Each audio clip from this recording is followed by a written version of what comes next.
আসসালামু আলাইকুম। আশা করছি যে যেখানে আছেন আল্লাহর রহমতে ভালো আছেন। আমিও ভালো আছি। প্রেসার কুকারে ঝটপট গরুর পায়া বা নেহারি রান্না করে দেখাবো। গরুর পায়া বা নেহারি রান্নাটা ভালো লাগলে লাইক, কমেন্ট, শেয়ার করবেন। চ্যানেলটা সাবস্ক্রাইব করা না থাকলে প্লিজ চ্যানেলটা সাবস্ক্রাইব করে পাশের বেল আইকনটি প্রেস করে রাখবেন। তাহলে নতুন রান্না আপলোড করার সাথে সাথে নোটিফিকেশন চলে যাবে। ফেসবুক থেকে দেখলে পেজটি ফলো করে রাখবেন। তাহলে চলুন মূল রান্নায় চলে যাই। প্রথমে আমি ভালোভাবে গরুর পায়াগুলোকে ধুয়ে নিচ্ছি। আপনারা চাইলে গরম পানি দিয়েও ধুইতে পারেন। আমি এখন নরমাল পানি দিয়ে গরুর পায়াগুলোকে ভালোভাবে ধুয়ে নেব। অনেক সময় গরুর পায়ে এরকম থেকে যায়। আর আমার সাইজ গুলো আমি এরকম নিয়েছি। আপনারা চাইলে একটু ছোট করে নিতে পারেন। আমার পা গুলা ধোয়া হয়ে গেছে পরিষ্কার ভাবে। আমি এখন এরকম একটা প্রেসার কুকারে দিয়ে দেব। প্রেসার কুকারে যদি দেন তাহলে আপনার কিন্তু ঝটপট হয়ে যায়, সময় লাগে না।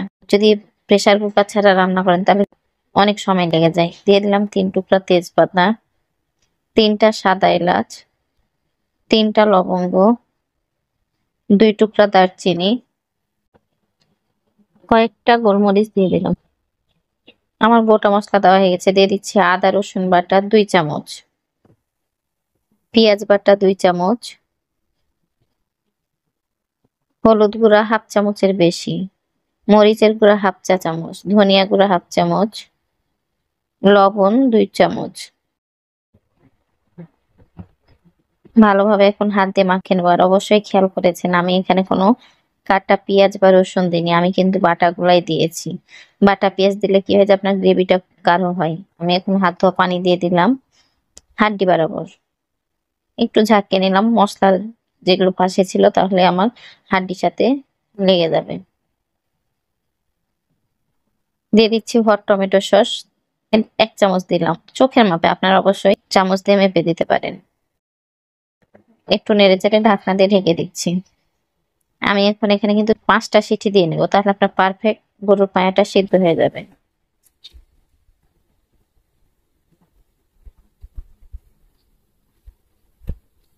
আমি 5টা সিটি দিয়ে দিলাম। যখন উপর দিয়ে ভাবে দেখবেন যে পানিটা উঠে গেছে, তখন অবশ্যই খুন্তি দিয়ে বা ছেঁচকি দিয়ে আপনারা চেপে দেবেন। আমি আপনাদেরকে খুলে দেখাচ্ছি। দেখেন কি সুন্দর সিদ্ধ হয়েছে, কালারটা কতটা সুন্দর এসেছে। আমি একটু কিন্তু নেড়ে দিলাম। আমি এক গরুর পায়াটাকে এখন বাগারে দিব। চুলার উপরে একটা পাতিল বসিয়ে নিলাম। দিয়ে দিচ্ছি সরিষার তেল হাফ কাপের কম।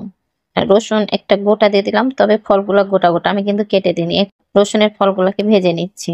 যখন হালকা লাল কালার হয়েছে তখন দিয়ে দিচ্ছি হাফ কাপের একটু বেশি পেঁয়াজ কুচি আর 2টা কাঁচামরিচ ফালি। পেঁয়াজ রসুন গুলোকে আমি এখন ভালোভাবে ভেজে নেব। আপনারা চাইলে বাগারের সময় একটু আদা রসুন বাটা দিতে পারেন, তাহলে কিন্তু খেতে খুব ভালো লাগবে। আমি আজকে আদা রসুন বাটা ছাড়াই বাগারে দিচ্ছি। আমি পেঁয়াজটাকে হালকা ব্রাউন কালার করে ভেজে নিলাম। সিদ্ধ করে রাখা গরুর পায়াটাকে ঢেলে দিচ্ছি। আর কালারটা দেখে বুঝতে পারছেন কতটা সুন্দর এসেছে। একটু নেড়ে চেড়ে দিলাম। ঢাকনা দিয়ে ঢেকে দিচ্ছি।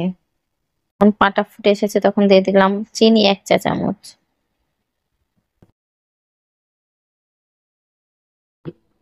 একটু নেড়ে চেড়ে দিলাম। দিয়ে দিচ্ছি ধনিয়া পাতা, যদি থাকে তাহলে দেবেন না, অপশনাল। জিরা গুঁড়া দিলাম হাফ চামচ। গরম মশলা দিলাম সামান্য, হাফ চামচের কম বলতে পারেন। পাটা রান্না করা হয়ে গেছে। আমি গরম মশলা গুঁড়াটা দিয়ে দিলাম। আমার রান্নাটা হয়ে গেছে। আমি এখন একটা সার্ভিং বাটিতে উঠিয়ে নিব। রান্নাটা কত সহজ আর কত তাড়াতাড়ি হয়ে গেছে বুঝতেই পারছেন। আমরা গরুর পায়া তো শুধু ঈদে খাই না, সব সময় খেয়ে থাকি। আর এটা রুটি পরোটার সাথে খেতে খুব ভালো লাগে। এটা হচ্ছে ফাইনাল লুক। আর গ্রেভিটা দেখছেন কতটা সুন্দর হয়েছে। আশা করছি আজকের রেসিপিটা ভালো লেগেছে। আজকের রেসিপিটা ভালো লাগলে অবশ্যই লাইক দিবেন, লাইক দিতে ভুলবেন না। যারা চ্যানেলটা সাবস্ক্রাইব করেছেন তাদেরকে তো অসংখ্য ধন্যবাদ। যারা চ্যানেলটা সাবস্ক্রাইব করেনি প্লিজ চ্যানেলটা সাবস্ক্রাইব করেন। আর অবশ্যই কমেন্ট করে জানাবেন গরুর পায়া বা নিহারি রান্নাটা কেমন হয়েছে। আল্লাহ হাফেজ।